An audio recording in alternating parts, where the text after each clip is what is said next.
Vonis terhadap mantan Menteri Perdagangan, Thomas Trikasih Lembong, menjadi sorotan publik. Pada Jumat, 18 Juli 2025, Pengadilan Tipikor Jakarta Pusat menjatuhkan hukuman 4 tahun 6 bulan penjara, serta denda sebesar Rp750 juta. Bila denda tak dibayar, hukumannya akan bertambah 6 bulan kurungan. Tom Lembong dinyatakan bersalah dalam kasus dugaan korupsi impor gula kristal mentah, saat menjabat sebagai Menteri Perdagangan periode 2015-2016.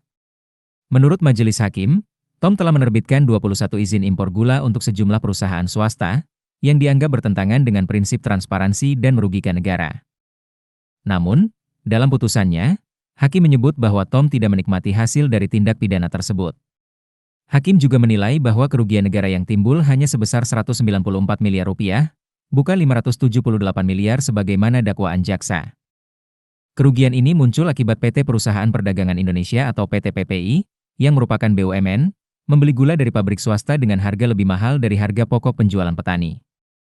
Namun, Hakim menyatakan tidak sepakat dengan sebagian komponen kerugian versi jaksa, khususnya senilai Rp320 miliar yang dianggap tidak cukup kuat secara bukti.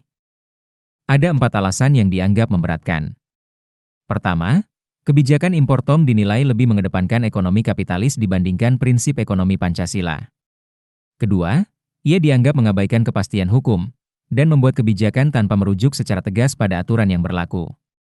Ketiga, ia gagal menjaga stabilitas harga gula secara adil dan akuntabel. Dan keempat, ia dianggap mengabaikan kepentingan masyarakat sebagai konsumen akhir. Menanggapi putusan ini, Tom Lembong menyatakan kejanggalan.